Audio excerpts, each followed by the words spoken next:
No vídeo de hoje vamos continuar a nossa viagem ao Oriente com o segundo volume do Livro das Mil e Uma Noites.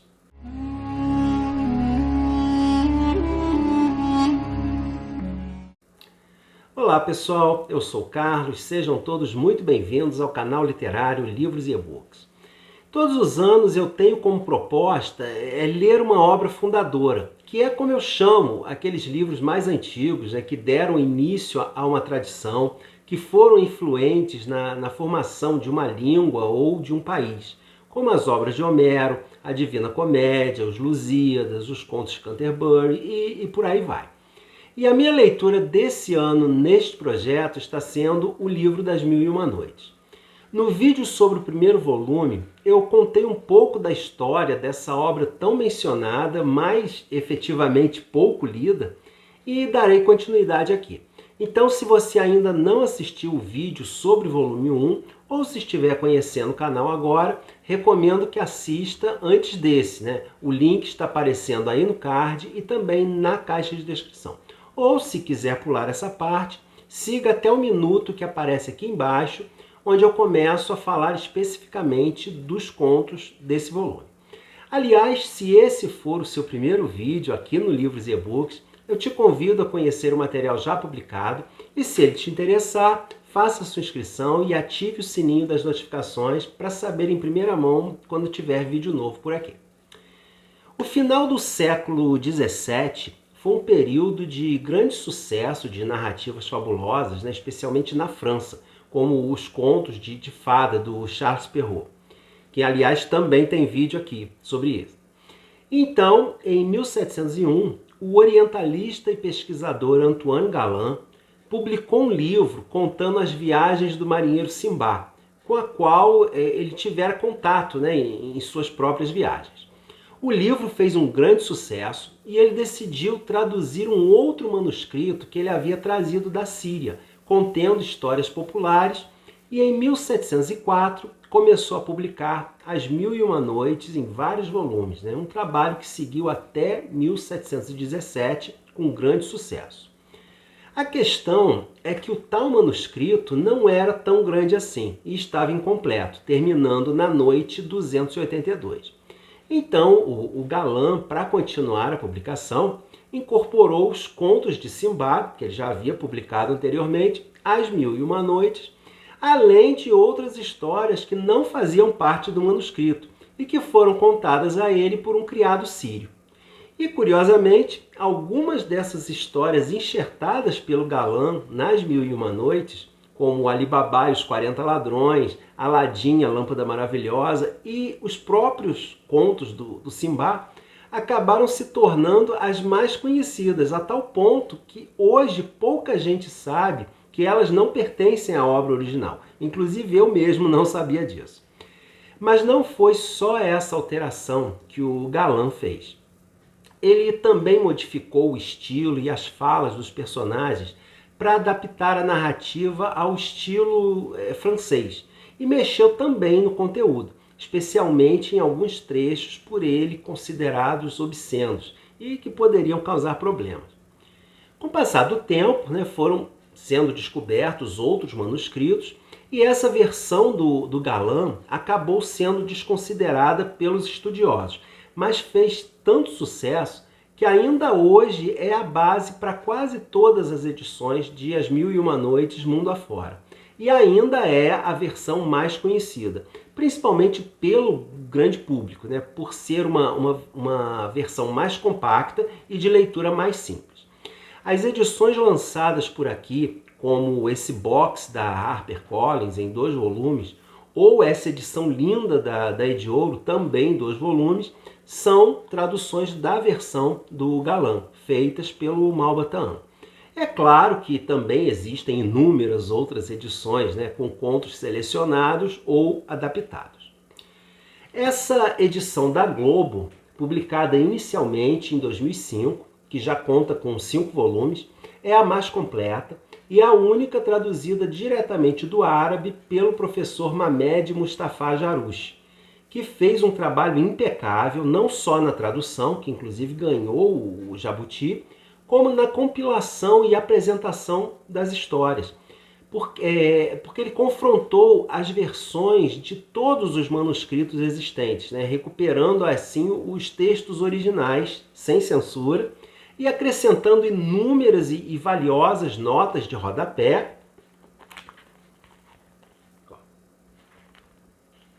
aqui nas laterais das páginas, e textos complementares, fazendo com que a edição seja riquíssima de conteúdo, mas também é um pouco exaustiva, adequada para quem deseja mesmo mergulhar na obra e fazer um estudo mais profundo. Ao leitor que deseja apenas conhecer as histórias, talvez seja melhor utilizar uma outra versão ou focar apenas nos contos, né? Esquecendo toda essa parte extra. Eu estou fazendo a leitura nessa edição mais antiga, mas atualmente ela está sendo comercializada com essa outra capa, mas é o mesmo texto. E como sempre, eu deixo na caixa de descrição o link para compra através do site da Amazon. E toda compra feita através desse link, não só desse, mas de outros livros ou de qualquer item à venda, a Amazon paga uma pequena comissão que eu repasso integralmente para uma instituição de assistência social. E eu fico muito grato se você também puder auxiliar dessa forma, sem gastar nada mais com isso.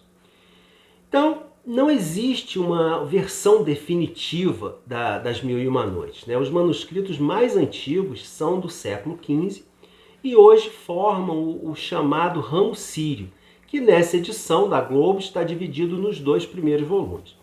Esse segundo volume vai da noite 171 até a 282, que no texto original está incompleta, e depois dela, então começa aí uma confusão na numeração das noites, mas sobre essa questão eu falarei melhor no vídeo sobre o terceiro volume, que eu estou lendo no momento. A principal característica de As Mil e Uma Noites é ser uma espécie de narrativa cebola, né? Ou seja, são histórias dentro da história, com os personagens de um conto trazendo outras narrativas, e assim a história vai se ramificando, até que lá na frente elas se fecham e a história se conclui. A grosso modo, lembra um pouco aquelas equações enormes que nós fazíamos na escola, né? Com parênteses, colchetes e chaves, que iam se fechando e diminuindo até o resultado final. E tudo isso porque quem as conta é a Sherazade, a esposa do sultão Shahriar, que prometeu matar as suas esposas após a noite de núpcias. A Sherazade começou a contar a ele uma história, mas a cada amanhecer ela para a narrativa, sempre em um ponto-chave, que deixa em suspenso a ação e desperta a curiosidade do sultão a ponto dele adiar a execução dela para a manhã seguinte. E através desse artifício, ela vai conseguindo manter-se viva noite após noite. E dando continuidade à narrativa do primeiro volume, nesse segundo, a Sherazade continua apresentando suas histórias ao Shahriar, mas aqui, diferindo do primeiro, as histórias não se dividem. São basicamente 4 histórias mais longas, lineares, e com isso, tanto as tramas quanto os personagens são mais desenvolvidos do que no primeiro volume. Também por isso, mais interessante. Um outro detalhe que muda em relação ao primeiro volume é que aqui dá para perceber uma ocorrência maior de termos e de situações mencionando o islamismo. As histórias são mais realistas também, não tem tantas intervenções de gênios e outras criaturas mágicas, mas ainda assim são bem fantasiosas. A primeira história contida aqui é a de Nuruddin Ali Ben Bakar e Samsu Nahar. E é uma história de amor bem trágica, né? Uma espécie aí de Romeu e Julieta árabe, em que um perfumista e um joalheiro tentam ajudar um casal de apaixonados, mas com isso arriscando tanto as vidas do casal quanto as deles próprios, né? Porque a moça é nada mais, nada menos do que uma das concubinas do califa. E apesar de ser uma história bem trágica, em alguns momentos ela chega a ser engraçada, por conta dos exageros sentimentais dos apaixonados, né? Que são muito enfáticos, desmaiam por qualquer motivo, desejam a morte, são as pessoas mais desgraçadas do mundo por não conseguirem se encontrar. Coisas desse tipo. E uma outra curiosidade desse conto é que é o único de todas as Mil e Uma Noites que é explicitamente pedido pelo Shahryar, né? E isso mostra que ele já era uma história bem conhecida quando o livro aqui foi escrito. E a seguir nós temos a história de Anis Ujjalis e Nuruddin Ali bin Hakam. Também é uma história de encontros e desencontros amorosos, mas aqui, nessa, o amor vence e o mal é punido. Os dois amantes enfrentam dificuldades, traições, aqueles reveses do destino, mas superam tudo, né? Provação após provação. E no final superam todos os obstáculos e seu amor prevalece. A história começa com uma disputa entre dois vizires, um bom e outro mau, e o rei manda que o vizir bom lhe compre uma nova esposa, mas antes de ser apresentada ao rei, a moça se apaixona pelo filho do vizir. O vizir mau, claro, não irá perder a oportunidade de fazer essa história chegar aos ouvidos do rei e tentar, com essa intriga, permanecer sozinho no poder. A terceira história tem um título um pouco enganoso, Julanar a Marítima, que é uma criatura do mar que se casa com um príncipe persa. E o título dá a entender que ela é a protagonista da história, mas na verdade é o seu filho, uma criança que é ao mesmo tempo terrena e aquática, e que logo após nascer é levada por um tio para ser criado no fundo do mar. Quando seu pai morre, ele retorna para assumir o trono, mas quer se casar com a filha do rei do mar, que não é nada a favor de que as criaturas marinhas se misturem com as da superfície. Então o rapaz, ajudado pelo tio, tenta sequestrar a moça, mas é transformado em pássaro e enviado para uma ilha distante, um local muito esquisito, governado por uma feiticeira. E até ele conseguir voltar, se casar com a mulher que escolheu, ele irá passar por muitos perigos, transformações, naufrágio, enfim, deve suportar muitas dificuldades e desafios antes de encontrar a verdadeira felicidade.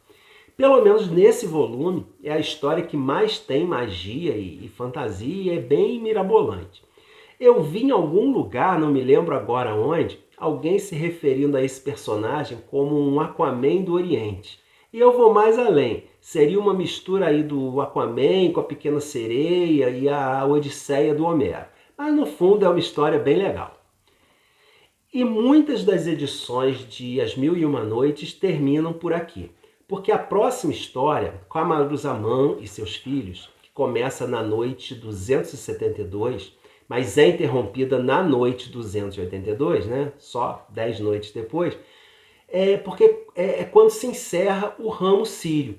E por conta disso, por estar inacabada, ela é excluída de muitas edições. Mas como o propósito do Mamed Jarouche era não de fazer uma edição, mas traduzir de forma mais fiel possível os textos originais, ele optou por manter o texto original, mesmo incompleto, e incluiu a versão completa, que está presente em outros manuscritos, mas com uma sequência de noites diferentes. Eu falei lá atrás que essa história das noites ia começar a complicar. Então, nesse volume, o texto do ramo sírio vai só aqui até a página 180. E a partir daí a história recomeça, mas na noite 92, indo até a 165. Camaruzzaman é um jovem príncipe lindíssimo, o mais belo jovem que já existiu, que tem a cara de lua cheia. Aliás, cara de lua cheia é o ápice da beleza para todo mundo aqui no livro. E isso é repetido tantas vezes que chega a ser engraçado. Chega o momento do jovem se casar, mas ele não quer saber de mulheres, porque elas não são dignas de confiança, lembrando que estamos falando de uma obra árabe. E o pai fica tão furioso que tranca o filho numa torre. Mas ele é visto por um ifrit, aqueles gênios árabes, que mora na torre e fica embasbacado com a beleza do rapaz.